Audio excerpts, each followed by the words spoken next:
Hello, welcome back to Ola Wikander, your friendly neighborhood Ugaritologist, and video number two in the list of things that may seem banal to someone working in academic biblical studies or in comparative linguistics, but which may, quote, blow someone's mind, unquote, if they don't. Well, let's see about that, shall we?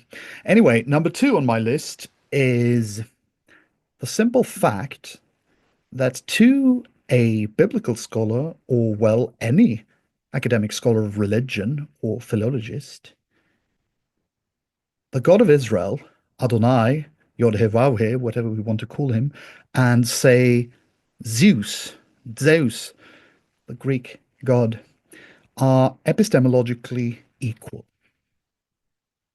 What do I mean when I say this? What I mean is that to an academic biblical scholar, there is no difference in talking about the God of Israel, the guy whom so many people in the world are just used to calling God, and talking about Zeus, the Greek god, or Thor, the ancient Norse god, or the kami of Japanese religion, or Allah, or whatever you want to call any divine being. Some of them, some of you might regard as the same God in some way or another. But to a scholar of religion, these are all epistemically equal. And what does that mean? It means that we don't know about them. We cannot test them. We cannot argue about their existence.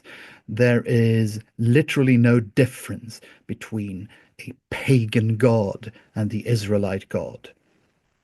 They are divine characters in texts and ritual and general religious practice.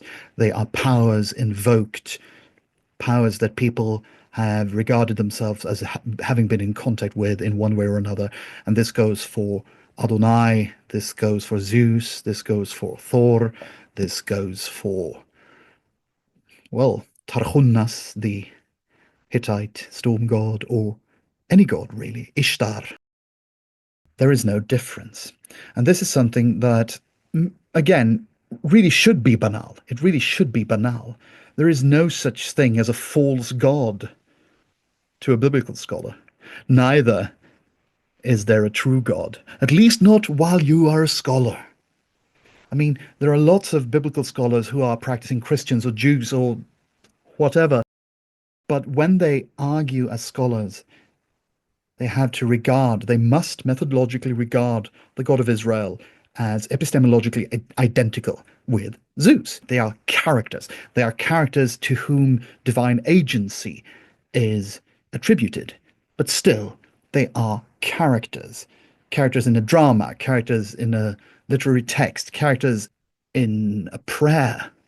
But still, they are not given tiers as to their veracity or actual agency in the world, because that is not what academic, biblical, or religious study generally works on. You know, the the point of doing academic biblical study or academic study of religion is not to show which God is real.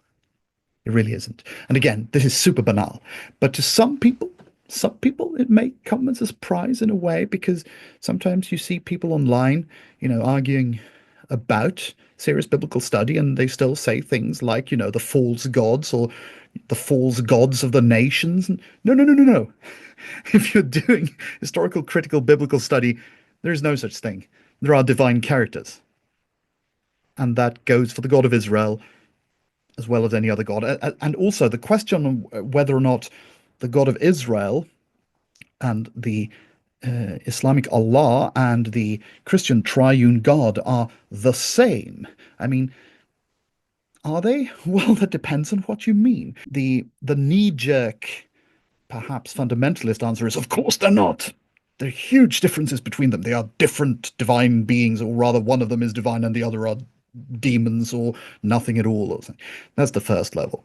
And that's the second level, the happy-go-lucky. Yes, of course they're the same, Of course they're the same. They're all said to have created the world, and they go back to the same stories in the Hebrew Bible, etc. Well, yeah, but they're also given quite different characteristics. One of them is said to be triune, the other two are not, for example. For one of them, birth is said to be involved in some way.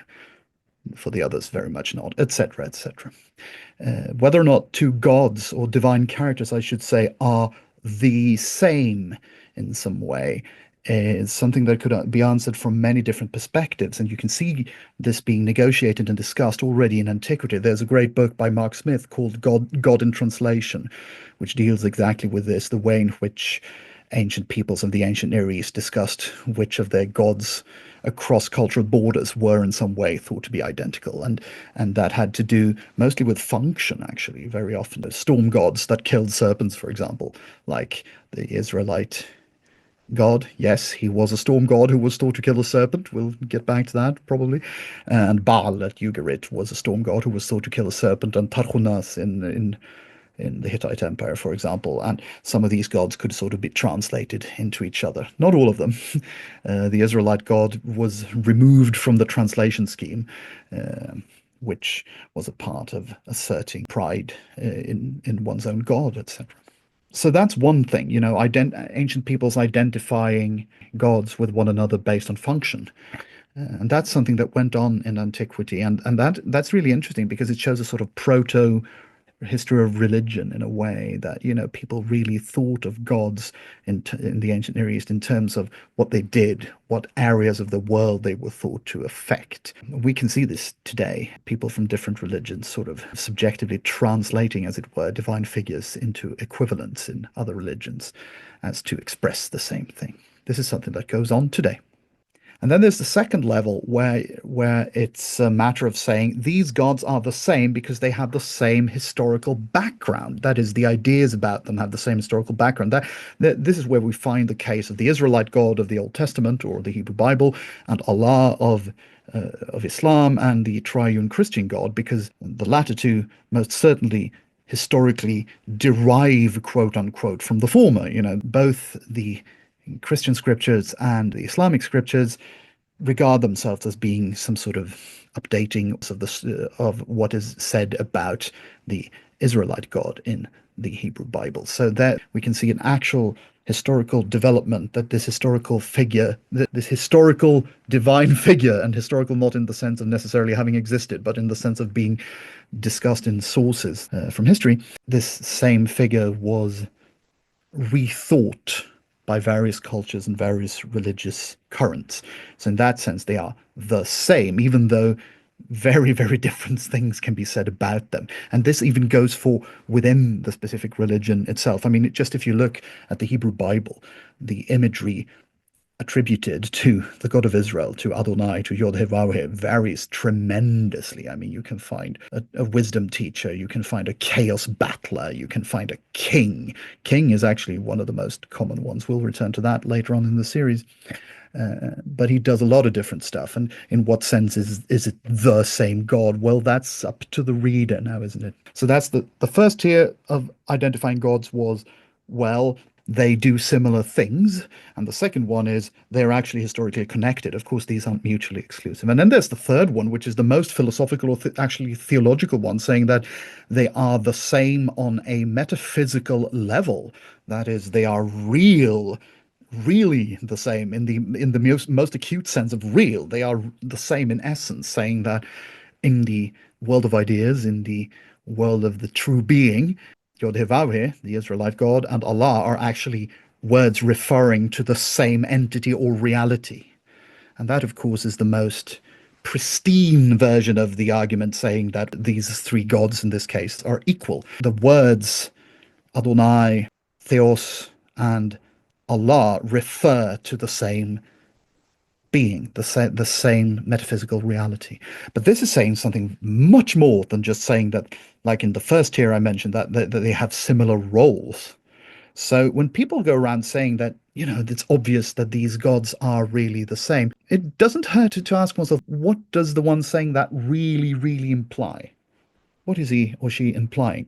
Maybe he or she is implying all three of these things. The gods mentioned do have the same areas of expertise, and they are historically connected, and they refer to the same objective reality, as it were. But you can't be sure now, can you?